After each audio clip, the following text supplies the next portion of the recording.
Hello friends, कैसे हैं आप सभी। आई होप अच्छे ही होंगे। मैं भी ठीक हूँ।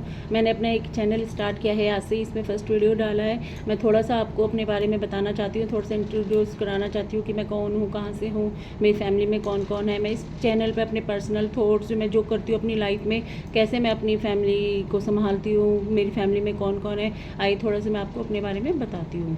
तो आइए स्टार्ट करते हैं। मेरा नाम नेहा है और मेरी एज है 38 एज में आके मैं एक सिंगल मदर की लाइफ जी रही हूँ। मेरी एक बेटी है 12 साल की, वो भी फ़िलहाल स्कूल गई है। मैं आपको उससे भी मिलाऊंगी नेक्स्ट आगे की वीडियोज़ में, आप उसको देखेंगे। वो भी फ़िलहाल स्कूल गई है, वो 12 साल की है। और मेरी एज है 38। मैं एक सिंगल मदर हूँ, हम अलग रहते हैं। मेरे हस्बैंड मेरे साथ नहीं रहते, मुझे नहीं पता कहाँ रहते हैं, किसके साथ रहते हैं, कहाँ इन्वॉल्व हैं, आई डोंट नो। बट मेरी फैमिली में बस मेरी बेटी और मैं, ये समझिए कि हम दोनों ही हैं।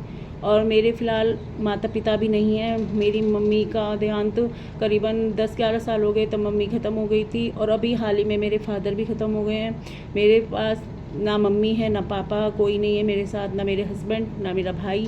सिर्फ मेरी एक बेटी है और मैं, हम 2 लोगों की फैमिली है हमारी फ़िलहाल। और मैं क्या करती हूँ कि 2016 से फ़िलहाल मैं सिलाई कर रही हूँ। मैंने फ़ैशन डिज़ाइनिंग का कोर्स किया हुआ था और मेरी शादी हुई थी 2011 में। लेकिन उससे पहले मेरी बीएड एमए कंप्लीट हो गया था। उस टाइम पे सीटेट भी नहीं आया था। 2009 में मैंने एमए कर लिया था और 2010 में बीएड। उस टाइम पे बीएड 1 ईयर की होती थी और सीटेट वगैरह ऐसा कुछ प्रोसीजर होता ही नहीं था। और जनवरी 2011 में मेरी शादी हो गई थी। तो उसके बाद इन लॉज ने अलाउ ही नहीं किया कि हमें नौकरी करनी है या कुछ। मेरा टीचिंग पैशन था, मैंने शादी से पहले 8 to 10 ईयर्स टीचिंग की।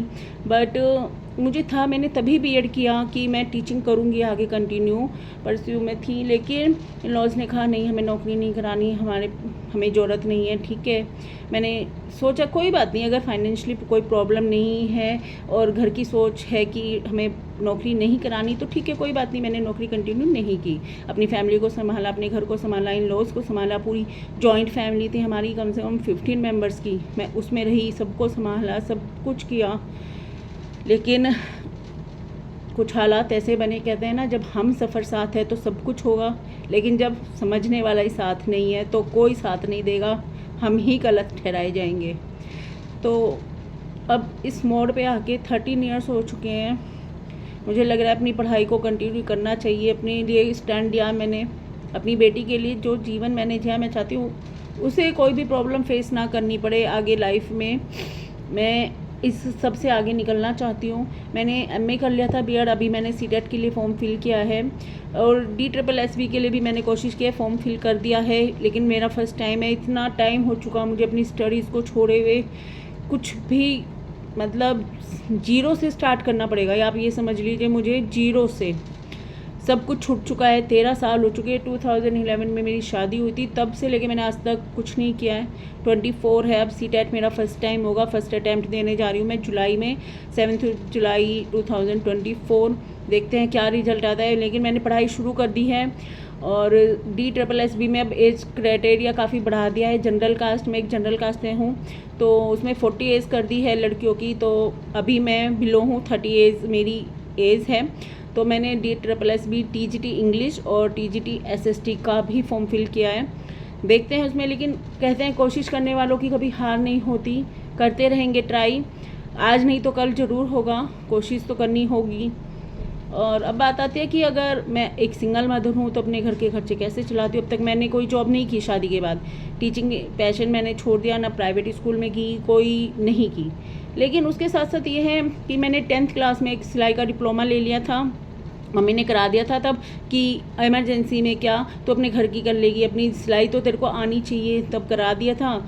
तो मैंने कर लिया था 10th क्लास में। तो आज मैं सिलाई करके अपना गुजारा करती हूँ। 2016 से मैं घर पे सिलाई करती थी। सब कस्टमर के घर जाके मैं कपड़े लेके आती हूँ, फिर सिलाई करके उनको घर पे कस्टमर को दे आती हूँ। तो उससे मेरा घर का, मेरी बेटी का, मेरा खर्चा निकल जाता है। और अभी काफ़ी मैंने टाइम पहले एक शॉप भी रेंट पे ली थी, बुटीक ओपन किया था 2020 में। फिर 1 साल मैंने चलाया बुटीक, अच्छा चला, रिस्पॉन्स बहुत अच्छा था। लेकिन ऐसे ही कोरोना आ गया, पेंडेमिक में मुझे लॉकडाउन में शॉप बंद करनी पड़ी क्योंकि रेंट भी काफ़ी ज़्यादा था। तो तब से मैं घर पे कर रही हूँ। तब से मैं क्या करती हूँ, घर पे कस्टमर के कपड़े घर पे ले आती हूँ। मेरे कस्टमर बने हुए हैं जिनको पता है मैं सिलाई करती हूँ, कैसा है कैसा नहीं, तो मैं इनके घर जाके कपड़े ले आती हूँ, घर पे स्टिच करके इनको दे आती हूँ। तब से मैं ये कर रही हूँ। 2016 से मैं स्टिचिंग के थ्रू अपना काम चला रही हूँ, अपना और अपनी बेटी का। मेरे पेरेंट्स भी नहीं हैं अब, लेकिन मुझे पता चला यूट्यूब से ही देख देख के मैंने एक चैनल बनाया है। मुझे नहीं आता, सही कहूँ तो मुझे इन चीज़ों के बारे में ज़्यादा नॉलेज नहीं है, लेकिन मैंने थोड़ा यूट्यूब से ही सीखा है और थोड़ा देख के करते हैं कोशिश कि कैसे होता है, कैसी ग्रोथ जाती है चैनल की, क्या रिस्पॉन्स रहता है। और पढ़ाई में आजमाना चाहती हूँ कि अगर कल को मेरे हाथ में एक नौकरी होगी तो सही रहेगा कि फ़िक्स नौकरी है, कल को चाहे कुछ भी है मेरे साथ, कोई भी प्रॉब्लम है तो मैं कर पाऊँगी। सिलाई का ये होता है कि मेरी हेल्थ ठीक नहीं है, आज मुझे स्ट्रेस है, आज मेरी तबीयत में ठीक नहीं है, तो मैं सिलाई नहीं कर पाती हूँ। मुझे सर्वाइकल की भी प्रॉब्लम हो जाती है, तो इसलिए मैंने डिसीजन लिया कि एक बार पढ़ाई करके देखते हैं, हो सकता है वहाँ मैं बेटर कर पाऊँ। सिलाई में भी मैंने सब चीज़ें, मुझे सब चीज़ आती है, मैं सब सिल लेती हूँ, ब्लाउज़, कुर्ती, गाउन, हर चीज़ मैं कर लेती हूँ। लेकिन लॉकडाउन के बाद से वो भी डाउन हो गया है और घर पे मैं नहीं कर पाती हूँ, घर पे कस्टमर आना अलाउ नहीं है, तो मैं ले आती हूँ, लेकिन उसमें भी वो चीज़ नहीं है। तो अब देखते हैं पढ़ाई में कैसा रिस्पॉन्स रहता है। आप सभी सहयोग कीजिएगा, सपोर्ट कीजिएगा। अगर वीडियो अच्छी लगी तो प्लीज़ लाइक शेयर कीजिएगा और सब्सक्राइब कीजिएगा। और नेक्स्ट ब्लॉग में देखते हैं, आपको डेली इस चैनल पे ब्लॉग्स मिलेंगे कि मैं कैसे मैं अपनी पढ़ाई करती हूँ, कितना घंटा मोटिवेशन के लिए कैसे मैं अपनी डेली रूटीन में लाती हूँ, पढ़ाई, सिलाई, घर, बच्चे की पढ़ाई और अपनी पढ़ाई कैसे मैनेज करती हूँ। तो मिलते हैं नेक्स्ट वीडियो में। Thank you friends.